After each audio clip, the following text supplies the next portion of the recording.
अस्सलाम वालेकुम नाज़रीन, शेयरिंग क्रॉस के साथ मैं हूं आपका मेजबान उमर इम्तियाज। नाज़रीन, आज के शेयरिंग क्रॉस में पाकिस्तान तहरीक इंसाफ की कारकर्दगी पर बात करेंगे। जब पाकिस्तान तहरीक इंसाफ की कारकर्दगी पर बात आती है, हम बात करना चाहते हैं तो सबसे पहले एक ही बात जहन में आती है कि महंगाई बहुत ज़्यादा हो गई है। इसके अलावा डॉलर की कीमत में बहुत ज़्यादा इजाफा हो गया है, पेट्रोल की कीमत में बहुत ज़्यादा इजाफा हो गया, बल्कि बहुत ज़्यादा का लफ्ज़ मैं इस्तेमाल मोहतात होकर कर रहा हूँ। यहाँ पर तो रिकॉर्ड टूटते हैं और ऐसे रिकॉर्ड टूटते हैं कि मुल्क की तारीख में पहली बार डॉलर बुलंद तरीन सतह पर पहुंच जाता है। मुल्क की तारीख में पहली बार पेट्रोल बुलंद तरीन सतह पर पहुंच जाता है। मुल्क की तारीख में पहली बार आटे की कीमतें बुलंद तरीन सतह पर पहुंचती हैं। यानी कि हर काम में रिकॉर्ड कायम किए हैं पाकिस्तान तहरीक इंसाफ की हुकूमत ने। और ये मैं नहीं कह रहा, ये अवाम कह रही है। और अवाम का मेन मसला ही यही है, रोटी कपड़ा और मकान का, जिसका वादा करके जो है वो पार्टीज वोट लेती हैं। वोट लेकर जो है वो आगे आती हैं, फिर आकर इन्हीं वादों को भूल जाती हैं और दूसरे कामों में जो है वो लग जाती हैं। ज़मीर रफाकी साहब सीनियर सहाफ़ी हैं, आज हमारे साथ प्रोग्राम में मौजूद हैं। इनसे जानेंगे कि सर ऐसा क्यों होता है, बातें तो करके आते हैं लेकिन बाद में भूल क्यों जाते हैं। इसके साथ साथ हमारे साथ हैं रुकैया गजल साहिबा, ये तज्जियाकार हैं और इनको भी प्रोग्राम में वेलकम करेंगे। इनसे भी जानेंगे कि ऐसा क्यों होता है। जमीर साहब, सबसे पहले आपसे पूछना चाहूंगा कि रिकॉर्ड तोड़ परफॉर्मेंस है पाकिस्तान तहरीक इंसाफ की। मैं तो कहता हूं लोग अपोजिशन वाले गलत कहते हैं कि कोई रिकॉर्ड कायम नहीं किया, बल्कि इतने सारे रिकॉर्ड कायम किए हैं सर। बहुत शुक्रिया। एक तो आपने जिस इशू को आज हाईलाइट किया है, ये हमारे गली मोहल्ले के हर आदमी का इशू है। बल्कि अब तो, पहले तो गरीब आदमी था ना, वो बेचारा कहता था कि जी महंगाई है। अब तो जो अमीर लोग हैं वो भी कह रहे हैं कि जी बहुत ज़्यादा महंगाई है। सिर्फ दो लोगों के सिवा, एक वो जो हुकूमत के साथ किसी न किसी तरीके से मुंसलिक हैं, मुफादात ले रहे हैं, दूसरे वो जो गलत तरीके से जिनके पास कोई पैसा आ रहा है। उनके अलावा सब के लिए महंगाई है। वो कहते हैं कोई महंगाई नहीं। कहने का मकसद ये है कि हुकूमतें जब वोट लेकर आती हैं, अब ये भी अब शक पैदा होना शुरू हो गया कि वाकई ये वोट लेकर भी आए हैं। क्योंकि अगर ये वोट लेकर आए होते तो फिर आवाम के हवाले से, आवाम के बारे में कोई ना कोई ये अच्छा फ़ैसला ज़रूर करते। अभी तक पाकिस्तान की, अगर आज आप एक गैर जानबदार कोई सर्वे करवा लें तो आपको कोई एक आदमी भी इस हुकूमत के लिए कोई अच्छा लफ्ज़ कहता हुआ नज़र नहीं आएगा। उसकी बुनियादी वजह यही है कि जब ये लोग आए थे, और आपको याद होगा 126 दिन का धरना, कंटेनर, खान साहब की बातें, उससे पहले कैसेट्स, रिकॉर्ड, वीडियो, उस सारे में जितनी बातें इन्होंने उस वक़्त के जो हुक्मरान थे उनके लिए कही थी, वो सारी बातें इन्होंने अब अपना उसका जो है ना उसका उल्ट करके दिखा दी। अब बात ये है, मैं सिर्फ एक सवाल जो है ना इनसे करना चाहता हूँ, हुक्मरानों से भी और उन लोगों से भी जो कहते हैं कि इसकी कारकर्दगी बहुत अच्छी है। यहाँ वेजेस, जो आम आदमी की एक वेजेस इन्होंने तय किए वो 16-17 हज़ार है। ठीक, 18,000 है, वो भी नहीं मिलती। अगर वो दिहाड़ीदार है तो उसके महीने में कहीं 20 दिन भी बामुश्किल लगते हैं। चले हम कहते हैं जी उसे 18,000 ही मिल गया। 2 बच्चों के साथ वो किराए के घर में रहता है और उसके बच्चे भी पढ़ते हैं। वो कौन सा रस्तू है जो उनका बजट बनाकर, बहुत मुश्किल। ठीक है, अगर वो उनका बजट नहीं बना सकते तो फिर इन लोगों को शर्म आनी चाहिए कि हम किसकी बात कर रहे हैं, कहाँ बात कर रहे हैं। कोई आज 173 रुपये का डॉलर चला गया। ठीक है, इसी तरह से आज ही मेरा ख्याल है कि पेट्रोल की कीमतें भी जो है ना वो 1-2 रुपये और बढ़ा देंगे। इनके पास पैदावारी यूनिट कोई चल नहीं रहा। करना क्या होता है, देखें आप किस तरह से करते हैं। आप या तो अपनी चीज़ें बेचते हैं, आपकी बिजली इतनी महंगी है कि आप कोई अपनी प्रोडक्ट दुनिया के साथ मीट ही नहीं कर सकते यहाँ बनाकर। ठीक, आप एक गिलास बना लें, आप चाइना के साथ उसकी कीमत इंडिया के साथ नहीं कर सकते, बांग्लादेश, क्योंकि आपकी कॉस्ट बहुत ज़मीर साहब, इवन के हमारे यहाँ से रॉ में चीज़ें जाकर वो अपनी पैकिंग करके अपने नाम के साथ बेचते हैं, क्योंकि हम लोग पैक करके भेज नहीं सकते। जी ऐसे ही है। तो कहने का मकसद ये है कि अगर मतलब ये सारे लोग सुबह से लेकर रात तक हम इस्लाम की बात करते हैं, अल्लाह का नाम लेते हैं, अगर इन्हें कोई खुदा का खौफ कहीं है तो यकीन करें कोई कहीं 10 मिनट बैठ के अपने गिरेबान में झांकें कि ये कर क्या रहे हैं। ठीक है रुकैया साहब, मतलब एक बात में सिर्फ, खुदकशियाँ आपके यहाँ बढ़ रही हैं, बीमारियाँ यहाँ बढ़ रही हैं, आपके हॉस्पिटल भरे पड़े हैं, लोग डिप्रेशन का शिकार हैं, नफसियाती मरीज हो चुके हैं। अब इनको किस तरह से हम, कौन है जो इनका दाद रसी करेगा। रुकैया साहिबा, मुझे ये बताइएगा, हमने बात की है कि पाकिस्तान तहरीक इंसाफ की हुकूमत ने रिकॉर्ड तोड़ परफॉर्मेंस दी है। जिस चीज़ के बारे में एक्शन लिया जाता है इमरान खान साहब की जानिब से, वो मुल्की तरक्की बुलंद तरीन सतह पर पहुंच जाती है। सबसे बड़ा मसला महंगाई का है, रोटी कपड़ा मकान का है, वही नहीं मिल रहा। क्या हालात हैं, किस तरफ जा रहे हैं? हालात की यहाँ तक बात है, यहाँ पर जो मुझे ये कहने में कोई आर नहीं है कि हमारा जो मीडिया है, मैंने एक दफ़ा पहले भी कहा था, मैंने इस पर लिखा भी कि अगर वो अपनी सिमतें दुरुस्त कर लेना तो हालात बदल सकते हैं। उसकी वजह ये है कि हम लोग जो इश्यूज़ हैं, हकीकी जो हमारे जो मसाइल हैं, उनको हम नॉन इश्यूज़ में हम उनके ऊपर पर्दा डाल के और सारा ख़त्म कर देते हैं। अब आप हाल ही में ले लें, पेट्रोलियम मसनूआत की कीमतों में कितना ज़्यादा इजाफ़ा किया गया, और इतना ज़्यादा इजाफ़ा के बाद किसी तरफ से भी उसके ऊपर आवाज़ नहीं उठाई गई। अच्छा, जब जिन लोगों ने आवाज़ उठाई उनका नाम कहीं पर नहीं है, लेकिन उसके बाद जो लोग जिन्होंने आवाज़ उठानी थी, उन्होंने वो क्रिकेट टीमों के वो दौरा मनसूखी को लेकर उस सारे इशू को पता नहीं कहाँ फेंक दिया। ऐसा लग रहा था जैसे पूरा मुल्क जो है मातम कदा बन गया है। कुछ पाकिस्तानी अवाम जो हैं वो जुनूनी लगाव रखते हैं क्रिकेट के साथ, आपको बताया। तो उसके बाद उनका यही था कि वो सारे के सारे जो है वो पता नहीं हमारे साथ क्या हो रहा है। उसके बाद फिर हमारे जो ठीक है, वो भी एक मसला था, लेकिन आप कहना ये चाह रही हैं कि एक इशू जो अवामी मसला होता है उस पर से नजर हटाने के लिए कोई एक बहुत बड़ा इशू क्रिएट कर दिया जाता है। अच्छा, उसके बाद मैंने एक और काम किया, इन्होंने कहा कि ये सारा कुछ तो देखना पड़ेगा। अच्छा, वो जो लोग जिनको 2 वक्त की रोटी नहीं मिल रही थी, जिनके साथ ये था कि आटा जो है वो गंदम में इजाफा कीमतों में हो गया था, उसके बाद ये दूसरे मसाइल थे कि पेट्रोल की वजह से किराए बढ़ गए थे और सारा कुछ, वो सारे किधर चला गया? ये किसी ने नहीं सोचा कि सब कुछ किधर चला गया और हम कहाँ पे हैं।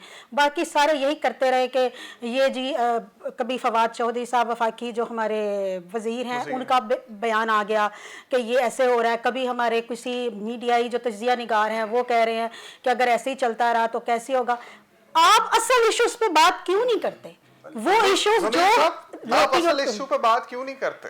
सर, ये गैंगस्टर का एक टोला है, और मैं ये समझता हूँ क्योंकि हम सुबह निकलते हैं जब और शाम को वापस जाते हैं, और मेरे जैसे बेशुमार लोग हैं जो घर से काम करने के लिए निकलते हैं, नाकाम और नामराद वापस जाते हैं, लौटते हैं। और ये उन सारे पाकिस्तानी अवाम को उनकी तजलील करने के लिए ये शाम को बैठते हैं और उनका ठट्ठा उड़ाते हैं, उनका मजाक उड़ाते हैं। कहते हैं देखें, काम ही सिर्फ ये है। वो कहते हैं गाड़ियाँ देखें कितनी ज़्यादा सेल हो रही हैं, फलां चीज़ कितनी सेल हो रही। भाई, गाड़ियाँ लीज पे चल रही हैं सारी की सारी, मोटरसाइकिलें लीज पे चल रही हैं सारी की सारी। बैंक को कहना पड़ा कि यार ये तो बहुत ज़्यादा, उन्होंने फिर क्या कीमतें बढ़ा के उसका जो एडवांस है वो ज़्यादा बढ़ाया ताकि गाड़ियाँ कम निकलें। हुकूमती तर्जुमान, बात काट रही हूँ, हुकूमती तर्जुमान और हमारे जो वफाकी वज़रा हैं, वो सिर्फ और सिर्फ रात को बैठकर अपने उन कामों को जो उन्होंने कभी नहीं किए उन पर ऐसे ऐसे दलाइल देते हैं कि जिनका कोई जवाज ही नहीं है और जिनका कोई वो सर पैर नहीं है। और वो कहते हैं ना, बकरी को कुत्ता बनाकर, कुत्ते को बकरी बनाकर पेश करने वाली वो जो मिसाल है, वो वैसे बनाकर उसको पेश कर देते हैं। और अवाम बेचारे हमारे मासूम हैं, कुछ बुलक्कड़ भी हैं, वो बोल जाते हैं। ज़मीर साहब मुझे ये बताइएगा, असल इश्यूज को हम लोग क्यों नहीं सामने लेके आते, उन पर क्यों नहीं बात करते, और जो है वो नॉन इश्यूज को इशू क्यों बनाया जाता है और अवामी इश्यूज पर बात क्यों नहीं की जाती?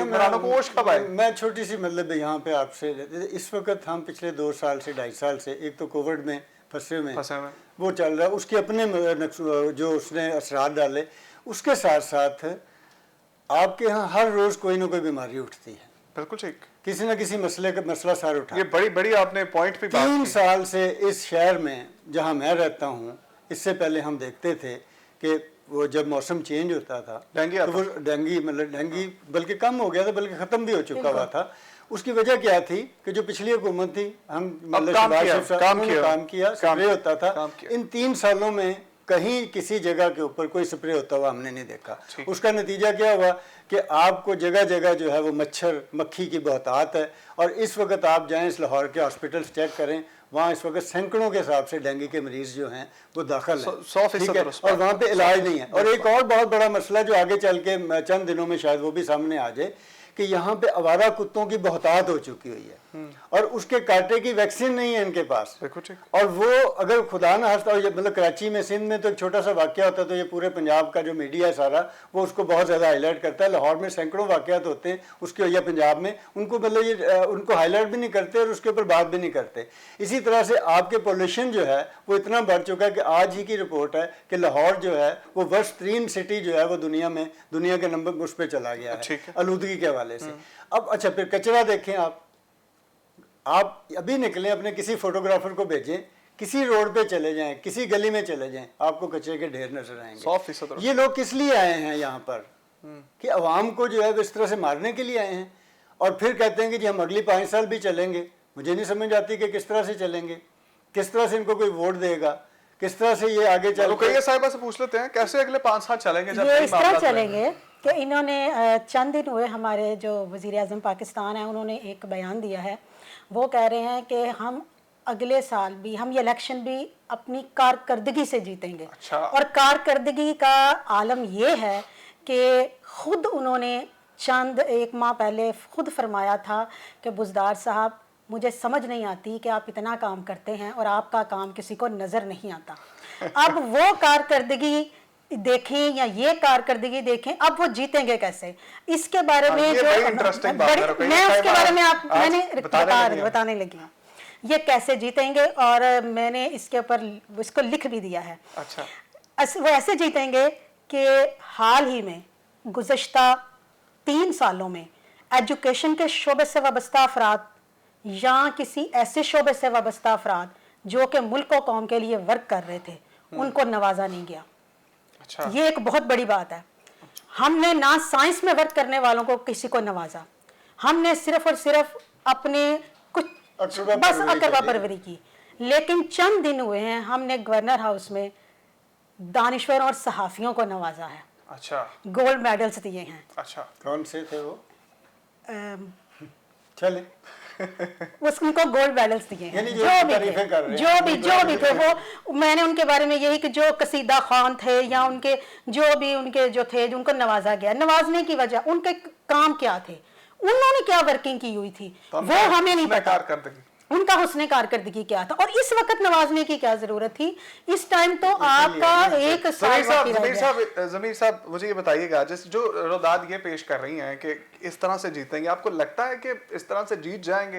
क्योंकि नून लीग वाले भी अब जो है वो यही कह रहे हैं कि अगले आने वाले इलेक्शन में हम जीत जाएंगे, और शहबाज शरीफ साहब का, मरियम नवाज का बयानिया भी सेम हो गया है, और अब वो काफी स्ट्रांग पोजीशन में नजर आ रही है नून लीग। और अगर मतलब मेरे से आप नाराज ना हो या वहाँ लोग नाराज ना हो, मैं नहीं होता, तो उसमें यह है कि अपोजिशन के साथ जो हो रहा है ना वो बहुत ही ठीक हो रहा है। अच्छा।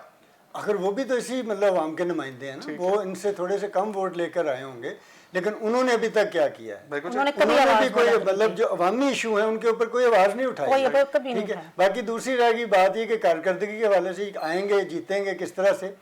अगर तो फेयर इलेक्शन हुए यहाँ, जो कभी हुए नहीं है, अगर फेयर इलेक्शन हो तो फिर मेरा ख्याल है कि ये जीतने का तस्वर इसका कहीं नामो निशान भी नहीं होगा फ्यूचर में पीटीआई का।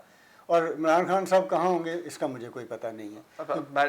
अच्छा, मैं इस बारे में ये ऐड करूंगी। अपोजिशन पे थोड़ी सी मैं बात आपसे भी करना चाहूंगा कि अपोजिशन में आपने भी कहा कि कहीं नजर नहीं आई है, और मियां साहब भी लंदन है, वापस आने का कोई नाम नहीं ले रहे वो भी, और कुछ बात हल्के तो ये भी कहते हैं कि मियां साहब उस वक्त वापस आएंगे जब इलेक्शन का ऐलान हो जाएगा। क्या लगता है आपको कि नून लीग इस बार मैदान मारेगी या फिर तहरीक इंसाफ की जीत होगी? असल में ना हम लोग वो बातें कर रहे हैं जो जिनका हकाइक से ताल्लुक नहीं है। हकीकत ये है कि जो अवाम है ना वो किसी मसीहा की तलाश में एक बार फिर भटक चुके हैं, और उन्हें जो मसीहा, आप ये देखें जो इलेक्शन हुए हैं आज़ाद उम्मीदवार जीत रहे हैं, उनको ये नहीं पता कि उनका हकीकी मसीहा नून लीग से होगा, पीटीआई से होगा या पीपल्स पार्टी से होगा।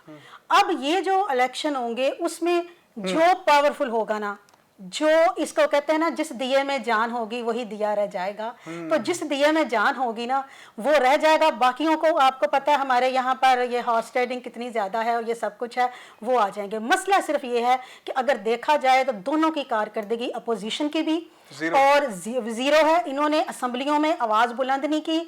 मैंने लास्ट टाइम ये पीपल्स पार्टी की एक वो उसमें थी, उसमें मैंने बात की थी, मैंने कहा आप लोगों ने अभी तक क्या किया?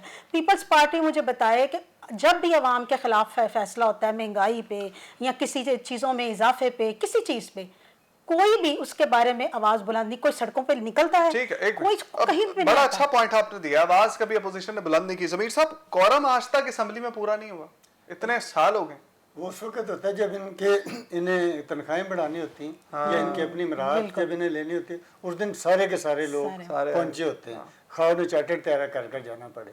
बाकी अवाम के लिए, उनके लिए मसाइल के लिए, मसाइल के लिए, अवाम के इशू के लिए, उनकी प्रॉब्लम्स के लिए, वरना कम से कम मतलब शहबाज शरीफ साहब जो हैं वो इस बात पे तो एहतजाज कर सकते हैं कि भाई जो लोगों का हाल हो रहा है, डेंगू की वजह से हो रहा है, बीमारियां फैल रही हैं, दूसरे महंगाई के हवाले से, कुछ 4 लोग लेकर माल रोड के ऊपर ये बैनर ही लेकर खड़े हो जाए, हम भी उनके साथ खड़े हो जाएंगे। ठीक है, अवाम अकेली, देखें अवाम बेचारी तो पिस चुकी है। अगर मुझे आप कहें कि जी एहतजाज के लिए बाहर निकले तो मैं अपने बच्चों की रोटी पूरी करूँ या एहतजाज, लेकिन जब ये लोग निकलते हैं तो इनकी आवाज़ के साथ लोग बहरहाल आवाज़ बनते हैं। ठीक है, और उनको क्या चाहिए, हुकूमत को तो यही चाहिए उस पार्टी को कि भी उनके खिलाफ कोई भी ना निकले। सही है, और वो उसका मकसद उनका पूरा भी हो रहा है। और मुझे ये लगता है कि इन सारों का गठजोड़ है, ये आपस में मिले हुए हैं और अवाम बेचारी जो है वो पिस रही है और उनका कहीं कोई पुरसाने हाल नहीं है किसी भी हवाले से, किसी भी जगह पे। आप अब देखें, मतलब तालीम का शोबा इन्होंने बताया सबसे ज़्यादा डिस्टर्ब भी तालीम का शोबा हुआ है। और उसके बाद अब जब लोगों को आप खाने को नहीं देंगे, जब उनके पास काम नहीं रहेंगे, कोई रोज़गार नहीं होगा, तो फिर अनारकी बढ़ेगी। और फिर याद रखिएगा, वो किसी ने पता नहीं एक इनकलाब आया था तो वहाँ उन्होंने हाथों को हाथ लगा लगा के देखा था, जिनके नरम हाथ थे उनके हाथ काट दिए थे। तो फिर इनकलाब तो फिर इस तरह से भी आते हैं। ठीक है, रुकैया साहिबा, डरना चाहिए उस वक्त यहाँ से। इनकलाब कैसे आएगा और किस तरह से जो है वो चीज़ें बदलेंगी? ये जो हालात जा रहे हैं ना, दुनिया में जो जंग है ना, सिर्फ रोटी की जंग है। इंसान इस दुनिया में कुछ भी कर लेगा ना, उसको ने रोटी ही खानी है। वो कोई लड़ रहा है तो रोटी के लिए लड़ रहा है, कोई मर रहा है, जितनी जंगें हुई हैं आप उनको उठा के देख लें, उनके पीछे रोटी है। और इस हुकूमत ने, मुझे कहना पड़ेगा, मैं ये नहीं कहती कि पिछले 74 सालों में सब कुछ बेहतर था, सब कुछ ठीक था, लेकिन इस हुकूमत ने रियासत मदीना का बनाने का दावा किया था। इस दावे के साथ इसने रोटी 2 वक्त की किया, 1 वक्त की मुश्किल से मिलने लगी है। और वो तबका जो कि अच्छा खासा नज़र आता था, आप कह लें कि वो जो एक तो हमारी है ही ना अशराफिया, जिनको तो कोई परवाह ही नहीं है, जो कीमतें बढ़ती हैं, कुछ बढ़ता है, उनके पैसे कहाँ से आते हैं, क्या होता है।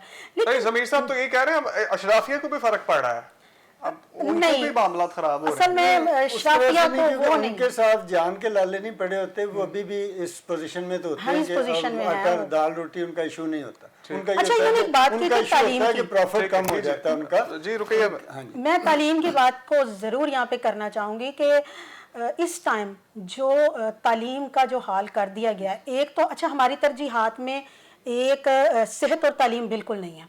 आपने उसी की बात की, हमारे पास एक ही हाल है, कोरोना है, लॉकडाउन कर दिया जाए, कोई मर जाए, कोई भूख से मर जाए, किसी के साथ कुछ हो जाए, हमें इससे कोई लेना देना नहीं है।